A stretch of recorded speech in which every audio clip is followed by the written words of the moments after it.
Good afternoon. Welcome to the Oil Stream on this lovely Friday in the Big E. Temperatures are good. Vibes are nice. Oilers back in action tomorrow, 11 a.m. We're on the air live at 10 o'clock. Myself, Hernan Salas, the Latino Heat, fresh haircut. And Matt Cassian. It's going to be great. Right now, Tom Gazzola, Reid Wilkins, in for Dustin Nielson. Ooh, a little grimace there. Hello. Hey, Tom, how are you? I'm good, thank you. Thank you for stepping in for Dusty. Yeah, no problem. Basking in the glow of a fantastic win yesterday for Team Canada. Oh, I went full fan. well, why not? Riedrich, I went full fan. And I have no shame. You and I are very similar. I feel like I can say this. And we pride ourselves on being professionals. Yes. I went full fan last night. Well, why not?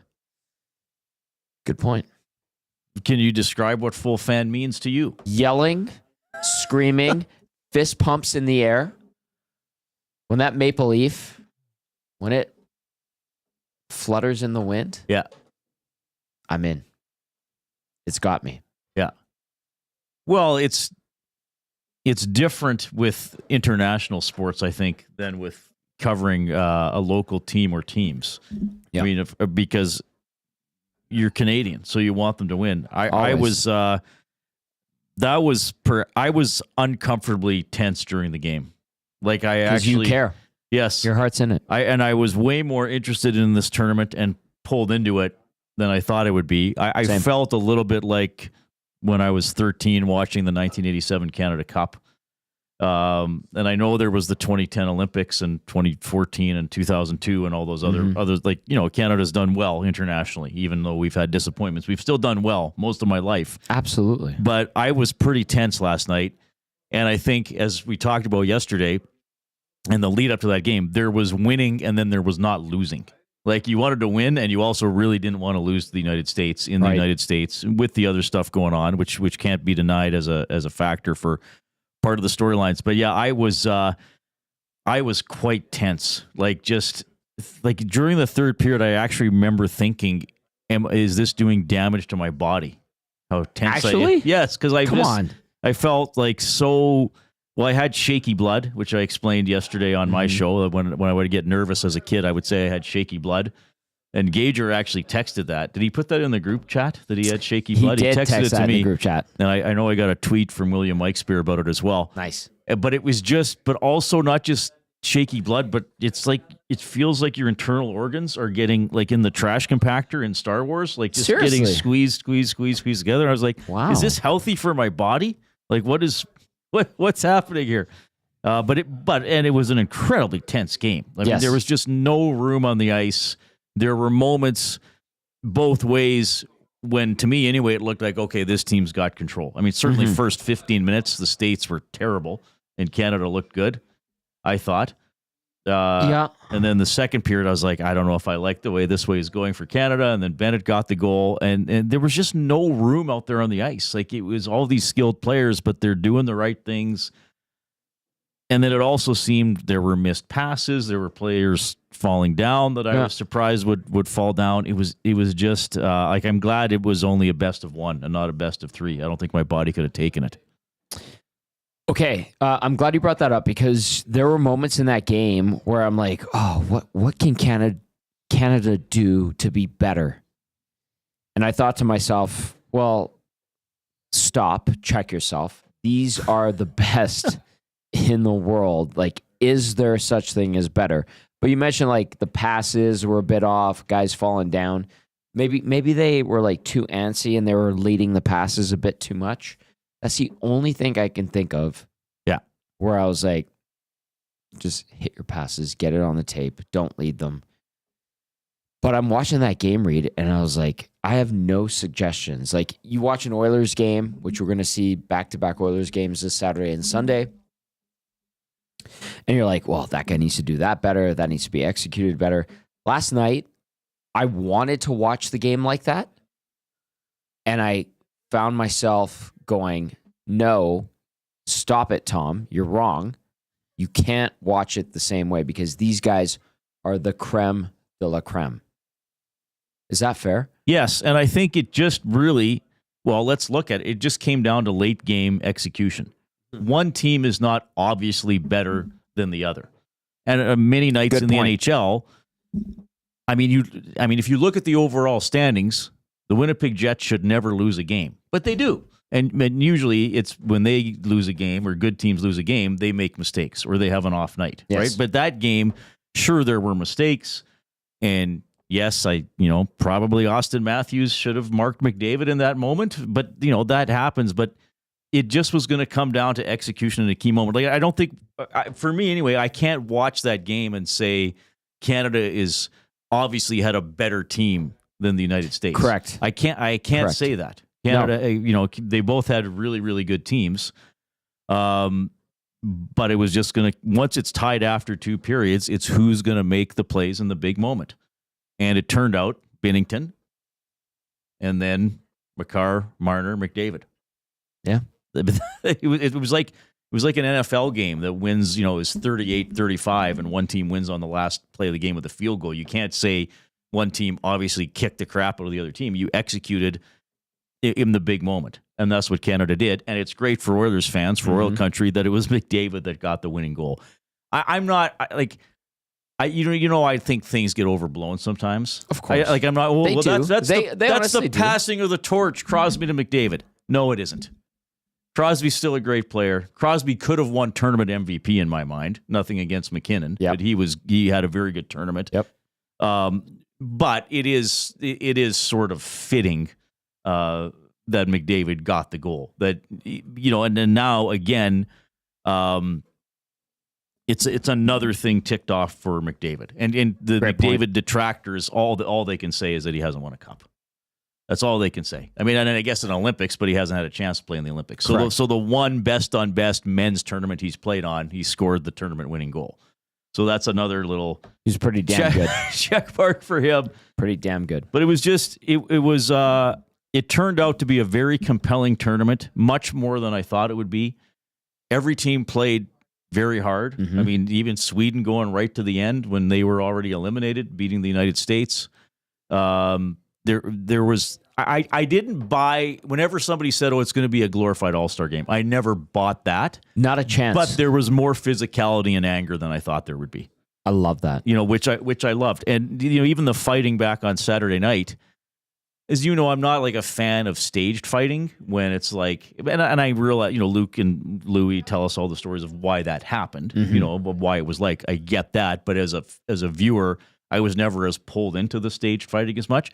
But fights born of anger and hatred, which the three on Saturday came from, that I liked. And I know there wasn't a fight last night, but there were some scrums, and you could tell guys were trying to stand up for themselves, and some players who probably usually wouldn't get drawn into that were doing that. So it just turned out to be, I'm kind of rambling here, but it just turned out to be, it turned out to be an incredible tournament. And even that it was in prime time, like on a weeknight and the Saturday night game, like, cause even that Salt Lake City game was like a Saturday afternoon or something like that, and good point. And then 2010 and 14, like, I don't even remember when the games were, but the Vancouver one, sure. Yeah. Okay. But the 2014 one was like 5 or 6 a.m. wasn't it? Yes. Yeah. It was like 4 or 5 in the morning. Yeah. Vancouver was, it was the end of the Olympics in Vancouver. That was the showcase event.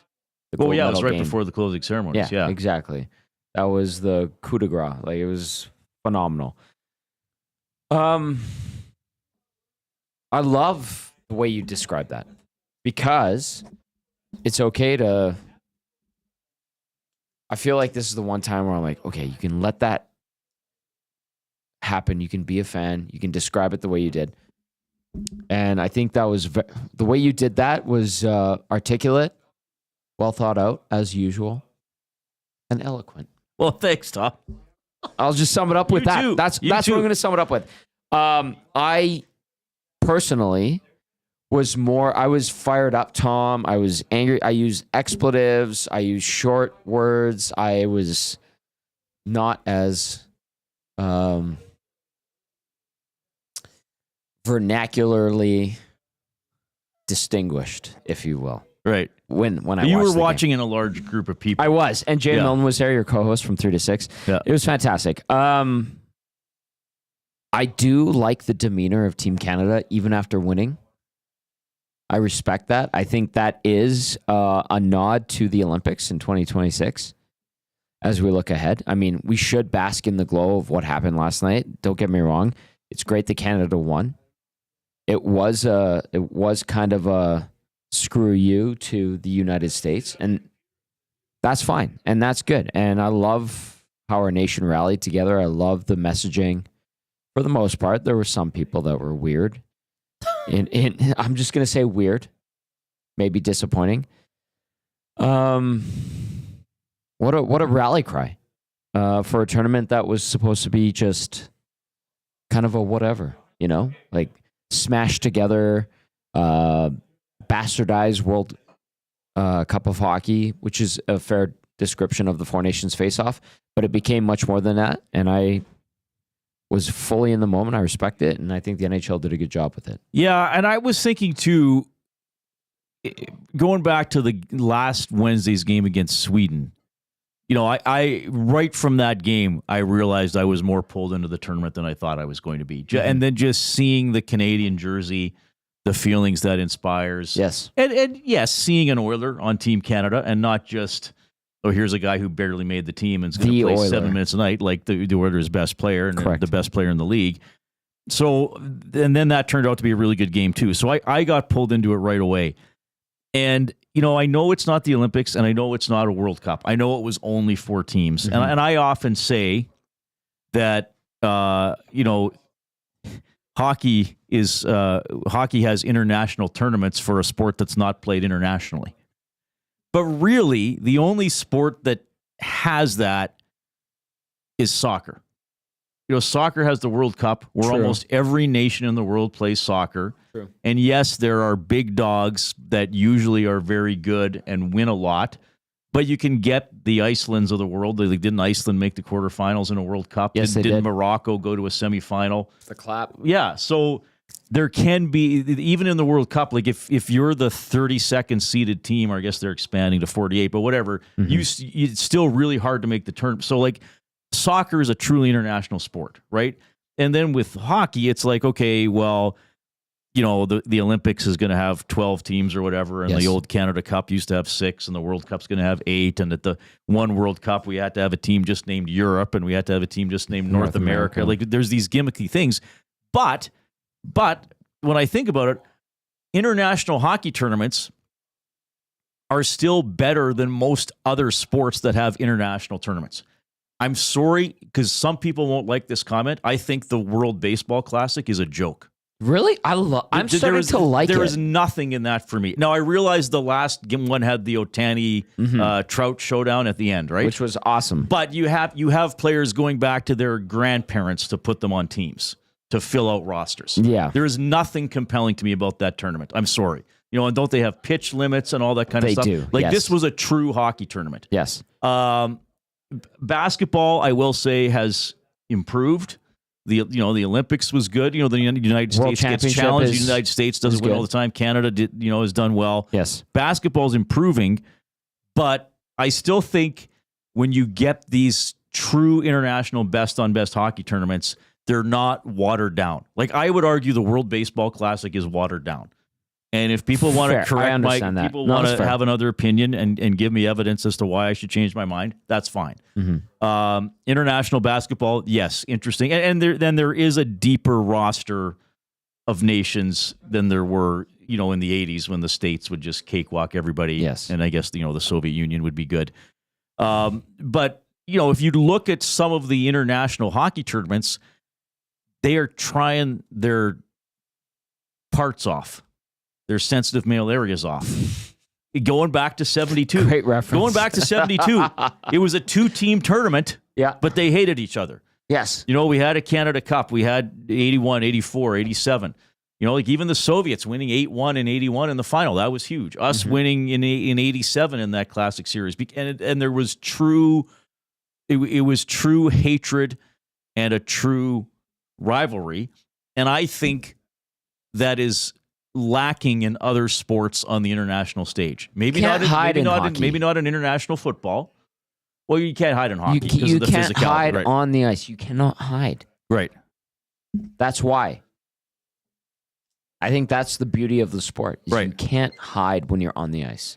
And if you hide and if you cower, you're going to be exposed, and you're going to be exposed immediately. That's a good point. So I didn't even look up. I meant to look at how many fights does Hagel have? But one good one against one of the Tkachuk brothers. He said, I'll start with there. He said, I'm not going to say no to that guy in that situation, right at the start of Saturday's game. Yeah. You can't hide. So that's what I'm saying, that there's Brandon Hagel. How do I click on him? Clicky. He's fought Barbashev, Laine, okay, Vetrano, okay, Comfer, and Sherwood, and then he fought when he played for Red Deer. So Hagel fights about that's respectable. Once a season, 1.25 times per season. Yeah. So it's not as if, but that's what I mean. In that situation, yeah, you can't turn it down, and that's what that's still what international hockey has going for it. It may be a small roster of teams that can win it. It's not as deep as international soccer. I think it's deeper than 4, though. Oh, for sure it is. There's Hockey? 8 good teams, at least. Yes. Yeah. But I still think some teams would need a little, like, to have a really good tournament to win gold. But teams get hot. Teams ride a good goalie. True.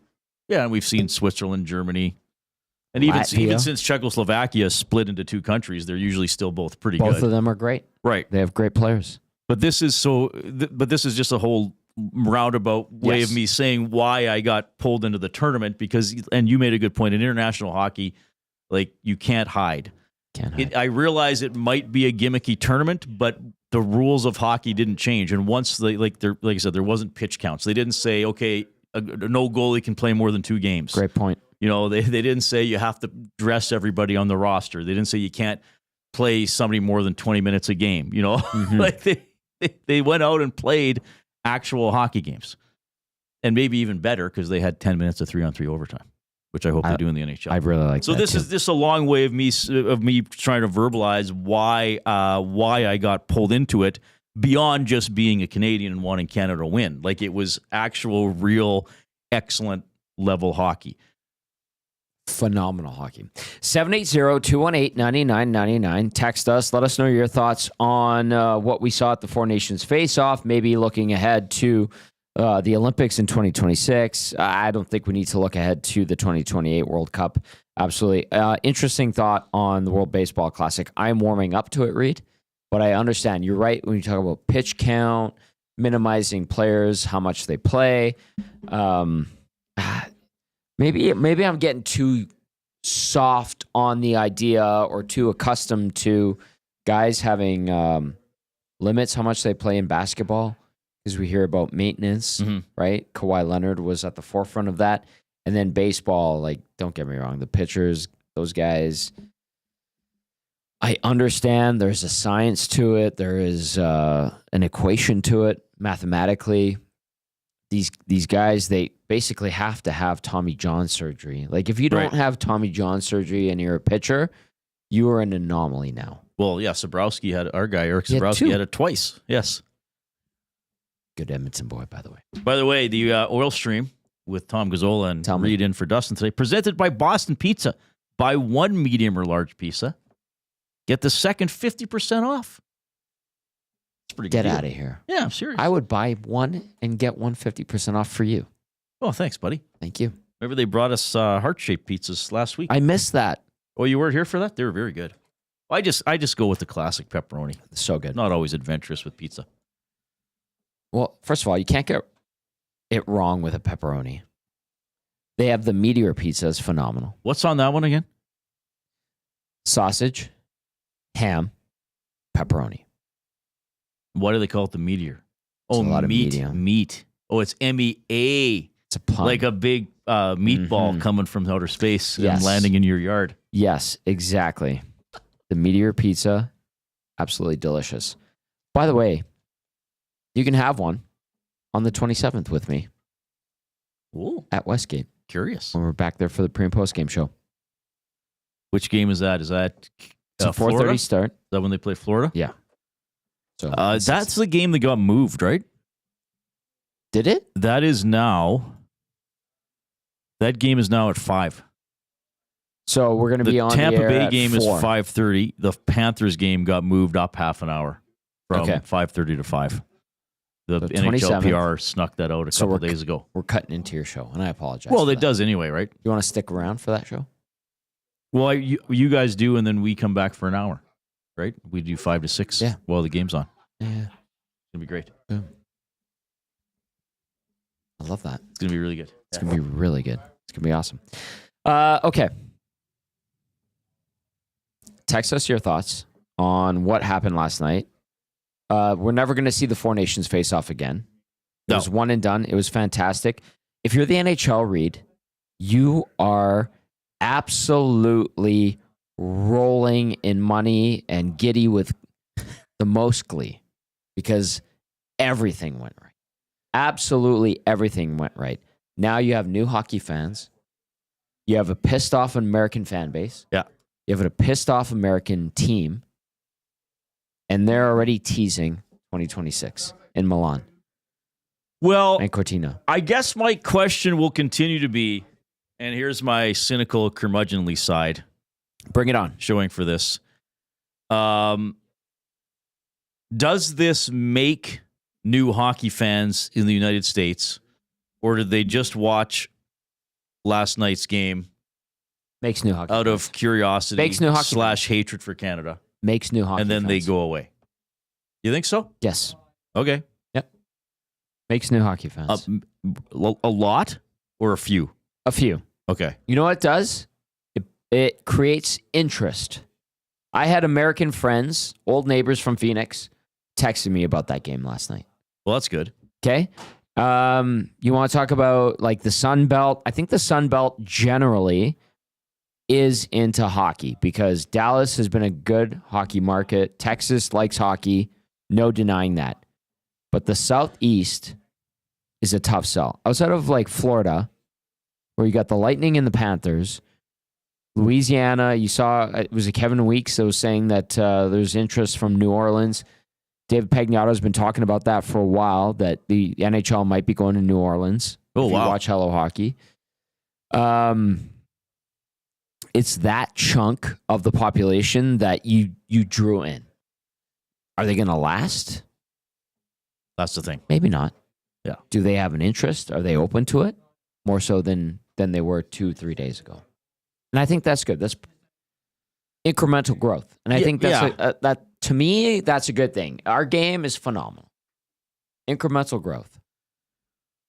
Yeah, and maybe people who watch this tournament now are like, okay, when's an NHL game? Or they learn, tomorrow. I didn't realize that guy played for this team that's close to me or I'm interested in watching. Yes, so maybe. But I still feel as if we're, to some extent, fighting the same uphill battle about Americans watching hockey that I've been hearing about my entire life. That's never going to go away. Right. The difference is that Bettman, who, let's face it, has been a good commissioner, everybody. Yes. Has put teams in more American cities. So, or recognized, Seattle should have a team, or at least if you put a team there, like in Nashville, the Predators may not be bigger than college football or whatever, but there's something there, right?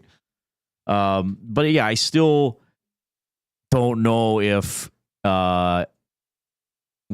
use Louisiana as an example. Mm-hmm. Are they all of a sudden going to be interested in hockey, or are they just interested in seeing a team play with USA on the front of the jersey?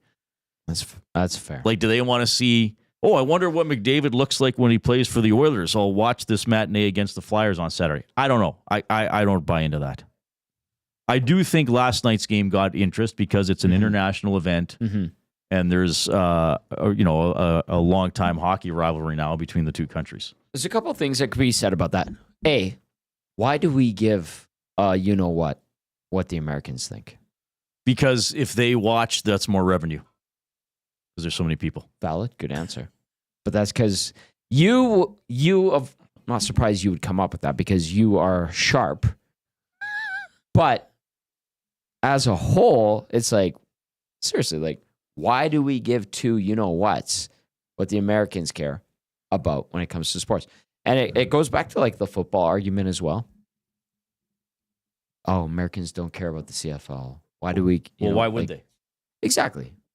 It's like Canadians don't care about the Swedish elite hockey league for the most part. That's a unless great you're scouting comparison. A player from there. And I think it's good. It's a good exercise to kind of chew on that. But so what?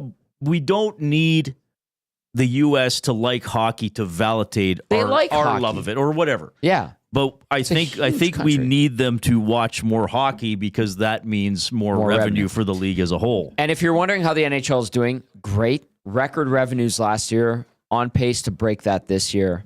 The NHL is doing good. Now, is it as good as the NBA? No. Is it anywhere near MLB? No. No. It will never catch football. It will never probably catch those other three. Sadly, the NHL is fighting with MLS, which is kind of messed up. Yeah, but who cares? Who cares? Here, it was a great tournament. And yeah, I do agree. It probably got some people at least curious enough maybe to check out a game or see who these players play for in the NHL or things like that. By the way, Tom and I are in the Popeyes studio. I was just going to read that. Very good. Well, I thought you wanted me to do it. I want you to do it. Brought to you by the new value menu at Popeyes Louisiana Kitchen, featuring 5-piece nuggets, fried pickles, mini chicken wrap, mini chicken sandwich, and blackened cauliflower, all for $4 plus tax. Perfect snackable items and delicious. They can round out your favorite Popeyes meal. I want to get to a couple things in the nasty chat. Okay. Obviously, people bringing up, why haven't you mentioned Binnington yet? Well, we should. Okay. Let's talk about him. Well, but he was excellent. I mean, I don't know if I can offer anything other than the obvious, but maybe people feel like we're burying one of the lead stories, so we haven't got to it yet. He was excellent. 3 or 4 game-saving plays in overtime. Mm-hmm. I do think that one shot from the side of the net was likely going to go through the crease. Yeah. Though it could have hit. That Kachuk? Though it could have hit, I think, Parayko or Matthews camped out on the other side. Right. You never know if they, Parayko accidentally or Matthews taps it over the air. But still, the blocker save on Matthews, epic. The glove save, and just solid. And yeah, I mean, so many questions about the goaltending, and this is a bad goal, that. He won the game. Yep. He made all the saves he needed to make. Okay, can I ask you something? This is always going to be in our nature. It'll never go away. That's the beauty of us being a hockey nation. Great sport minds. We have those in this country. We have great listeners. We've got great viewers. Did John Cooper convince Canadians he knows what he's doing? Yes. That's another thing in the nasty chat. Can we put faith in this management team going into 2026?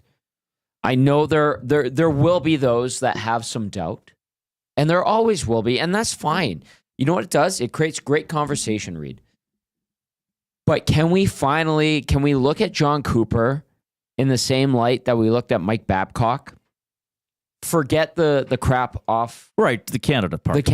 Just the Canada part. Remember how much of a machine Canada was in 2014?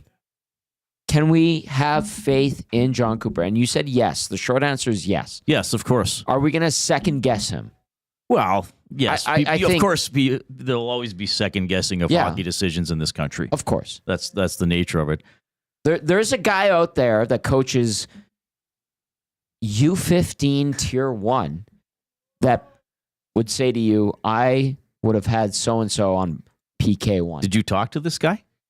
That guy might have texted me last night. And I would say to him, thank you. I'm going to watch the game and not listen to you and ignore you politely. Well, I think that here's the thing. There's coaching hockey, and then there's being the leader of human beings. Leader of men. A leader of men. And that's knowing that maybe each player doesn't always need the same thing. Mm-hmm. And, as they often say, well, who's going tonight? Well, who's going? So what did he do yesterday? Okay, Marner and McDavid didn't work. That was 8 days ago. It's going to work now. So Marner, he by the pulled way, that string and it fantastic. worked. He had a great game. Yes. He had a great game. And Stone, who I thought might be heroic for Canada, was meh, a little iffy. Oh, yeah. I mean, he always works hard. I know you had him as your guy. Well, because he's so greasy, right? He I is. thought He that is could the be a-hole, like Yes. you were talking about yesterday. I thought Stone could be the guy where McDavid like has the puck for 15 seconds. Reid, and I puts it listened in to the you crease. yesterday. That Stone puts it. When you said that, I was like, yes, 100%. But that's not how it played out. No, my predictions for this tournament. My predictions are usually awful. They I were had Josh especially Morrissey awful yesterday. for this tournament. Didn't even play. Yeah, and I had Kyle Connor leading the tournament in goal scoring for the Didn't even States. play. He didn't even play. Yeah. I had Arvidsson scoring a big goal for Sweden. He shot puck. He had great Corsi this tournament. He shoots a lot, eh? Like he just wants to wail on It's the puck. unnecessary, but that's fine. Good Corsi. Kelvin says Stone isn't used to playing in February. I can't remember if I said this on air or off air. Wouldn't it be funny if like Vegas put Stone on LTIR and he stayed on LTIR until the next Olympics? Like he just plays international events. Dialed in. He just keeps Dialed himself in. focused for those 4 to 7 games every Yes. every 2 years. No, but Anyway. look, I think Cooper's an excellent coach. I mean, look, to have been with the same team for as long as he has been, and I know Tampa Bay had a good roster, but if Yes. you win, you're part of it. There's always going to be questioning about players, and there's always going to be Hagel and Cirelli shouldn't be on because they just play for Cooper. Can I speak to that? Yes. I'm sorry to interrupt. Brendan Hagel has won me over 100%. That guy belongs. Cirelli, swap him out. I'd take Tom Wilson. I would take Mark Scheifele 100% of the time over Cirelli. Yeah. But Brendan Hagel, that's my guy. I get it. And like Jay and I were talking about it when they were named. Like, where was Stroman scoring when they were picking the team? Wasn't he in the top 5? Yeah. Or he's dropped off now. Yeah. But Dylan Strome. And like on defense, like I think Ekblad's still an excellent player. That's one. Last night, someone made a comment. Speaking of the defense, I'm going to float this to you. Someone made a comment to me, second intermission. This is a hockey person, has been in the game at the highest level for 2 decades. Just casually said to me, how would Evan Bouchard handle this situation right now? Yeah. And I said, awful. And he said, exactly. Yeah, I think that's why he wasn't on the team. Yes. There are those, and there were those after the first Canada-US game who said Bouchard should be there. The answer is no. I think it's a resounding no. And I like listening and being open-minded, but the answer is no. They have their Bouchard-like guy. That's Cale Makar.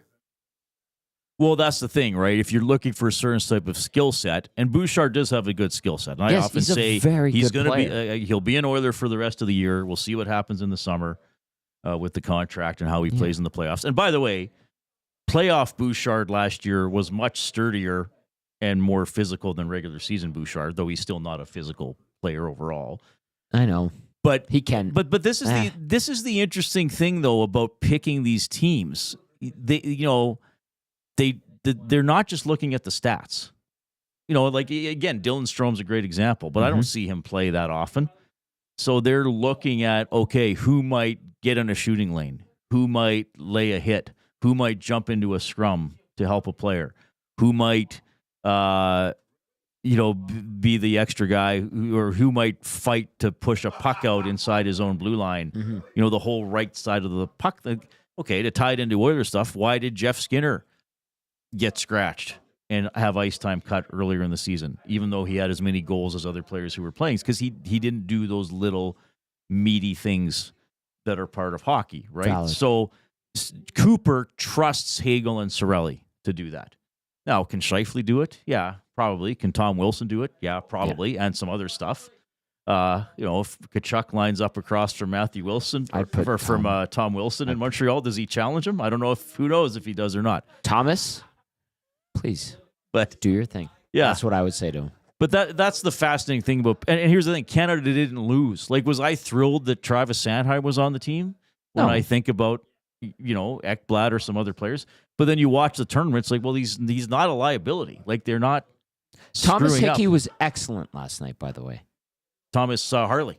Thomas Harley, pardon me. Yeah, and they Thomas played Hickey. him quite a bit. Like, they Harley. didn't treat him like an eighth defenseman, which is kind of what he was. Yeah. And he got an assist on the goal. I goal. thought him and Drew Doughty were excellent. Thomas Harley, my bad. Thomas Hickey has become a great broadcaster, by the way. Yeah, high pick for the Kings. Did he play an NHL game? Yeah, he was very good in New York with the Islanders for a few years. He wound up over there. Right. He was the guy that was a bust, but like redeemed And the Kings himself. still won cups, like even though they wasted a pick, kind of. But Thomas Harley was excellent. Sorry, thank you. I'm getting so excited about Thomas's.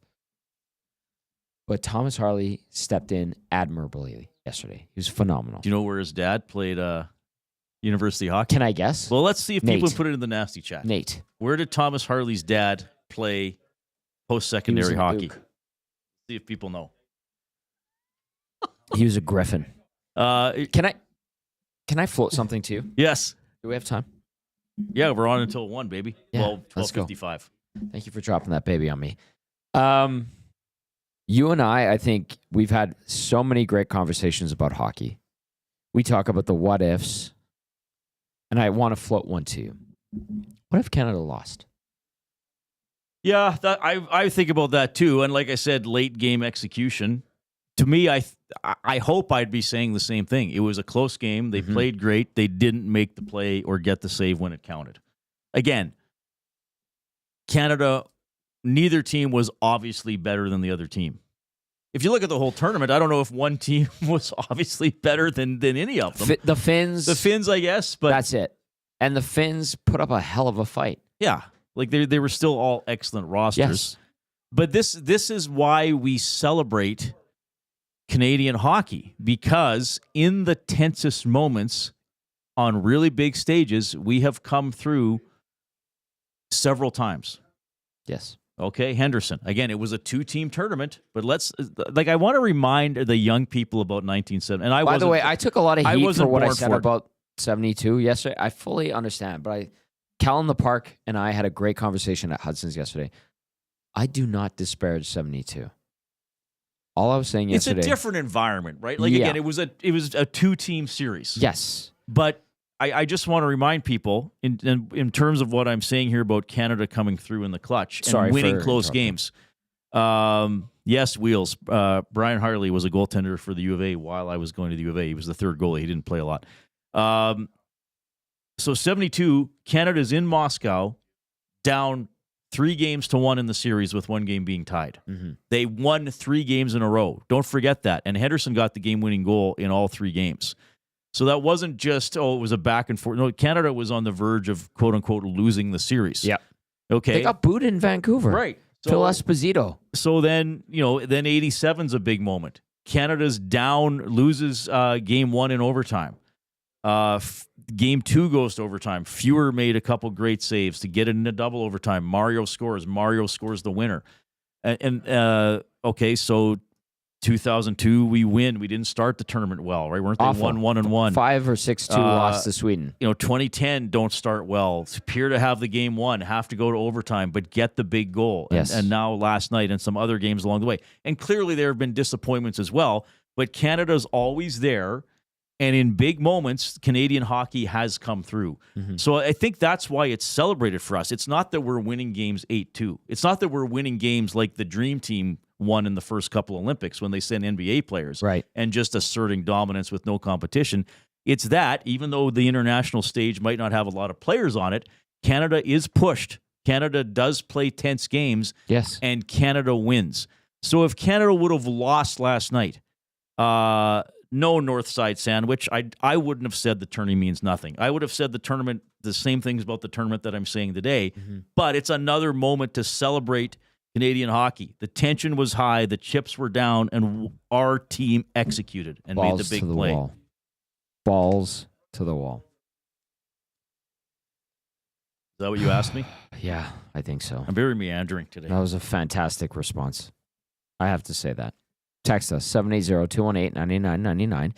It is the Oil Stream on this lovely Friday, Championship Friday, if you will. Gazzola and Wilkins. Get into the nasty chat. Hit that thumbs up. Troll texting in. Says, USA looked like the better team last night. To me. Looked big and faster. Way more physical. And I agree with Troll. They're good. I'll say this. That game last Saturday when we were at the Shamrock Curling Club, big thank you to Gavin and Angela over at Shamrock for the EST Fun Spiel. Disappointedly, I said to myself, we are the softer team. Yes. That didn't mean that we're not capable of winning, clearly, but we are the softer team. Yes, USA, their team in the Four Nations was bigger, stronger, faster. But that's not the be-all, end-all. Canada proved it. But this is the thing, and gets to my point of why we celebrate Canadian hockey, because we figure it out. And in those moments, somebody steps up. Again, to go back to 72, Paul Henderson was not a great player in the NHL. He was good enough to be on that team, but like Henderson would have been like Cirelli scoring a bunch of goals in the turn like that. Like that's, so for the record, far superior to Rob Zamner. That's a Zamner. 98 I believe reference. he did score in that tournament. But yes, so he's not a good pick. But that's the thing. Canada gets pushed and still wins. And yes, the United States has an excellent roster. And yes, they may have a meaner, beefier team. Canada still won. Mm-hmm. So they and yes, I agree. In the second period, I was very concerned because I'm watching that game. Oh, and I thought this, I know I didn't see all of Saturday's game because of the curling, but I saw enough to realize Canada is not getting to the scoring zone. The United States is better in front of both nets. Yeah. And halfway through the game last night, I thought this is happening again. Yeah. The United States is taking over. They're a little better at getting to our net, and they scored 2 goals that way, and Canada's not getting the in-tight chances. But then Canada came through with the Bennett goal. And then great goal. And then great pass by Marner. Yeah. And then the third period was, I thought, fairly even, fairly tense. I don't know if there were a lot of open chances, but that's the whole process of like a game at that level. And when we see it in the NHL, and then especially in a tournament with that caliber of players, nobody's going to dominate for 60 minutes. No. And look, you can look at it the other way and say after the first couple of shifts of the game, until Tkachuk scored, the Americans were not good. I mean, that to me, the first period was on the cusp of Canada being up 2 or 3-0 if they could have executed a little better. And yeah, in the second period, you could say, well, the States deserve 2 or 3. But I mean, that's why it's tense. That's why it's fun to watch. I can't critique that game. I cannot. That might have been the highest level of hockey, skill-wise, strategy-wise, IQ ever. Yeah. I can't critique that game. Now, you could say, well, it had lulls, it wasn't as exciting, this, that. That's fine. But, like, the execution level of that game yesterday, Reid, I have no answer to. I can't look at that and be like, well, F3 should have been better there. D1 should have been. No. That was the best hockey ever. In terms of ability, skill, and strategy, those are the best. That was it. I looked at that and I was like, yeah, I could point out like where Austin Matthews missed his check on the McDavid goal. I don't blame him for going into the corner. I can maybe say that. Maybe. But that game was beautiful. You know what it was to me? A street hockey game. Where it was just like the best of the best, skill took over. That's it. Yeah. Well, and you just saw players always knew where to put the puck, hang on to the puck, make a creative pass. Like Doughty, that one pass where it looked like he was going to go up the boards and he looped it around his body and started the breakout up the middle. Yeah. I mean, every player was like that. It was very cool to watch. It's the ultimate. Adam Seaborn, by the way, who is a sports media analyst, according to his Twitter handle, but we have talked to this guy. I don't know if you ever talked to I've talked to him in the past. Haven't talked to him. TV ratings last night for Canada. On Sportsnet, 4.47 million viewers. Sportsnet Plus, 1.23 million. And TVA, so on Francais, 1.18. Huge. So the total, 6.883 million viewers in Canada. That's awesome. So just checking something else. And the here. U.S., I would assume it's around 10. I would assume. Yeah, I haven't seen it. I saw somebody asking when are the ratings going to come out. Well, I guess around now. And then I think they'll break it down even further. And then won't the numbers be higher for people who just watched even a minute of the game? Or will that be what that is? I don't know. Because they usually have, that's the average rating, but it peaked at this in overtime or something like that. And I know ratings are not always the most reliable thing in the world, but a lot of people watched it. And I don't know if that's households or people. You know what I mean? Oh, you can't. I mean, I'm assuming it's household. Right. Because household, you could have 10 people watching. You could have a party of 20. You could have a huge screen. Yeah. So, but yeah, a lot of people watched it. And even in Canada, Dustin just tweeted, I kind of thought it would be much higher. Dustin's probably in some airport somewhere. Better be watching the show. What was I going to say? I totally lost my train of thought. That's okay. A lot of people watched the game. But I think, no, what I was going to say was even in Canada, people who might not be the biggest sports fans probably checked out that game. Yeah, I mean, how could you not? Cultural mosaic. It is part of our cultural mosaic. It really is, and I love that. That's awesome. I love how our country rallies behind the Maple Leaf. Reid, honestly, like, I'm very stringent.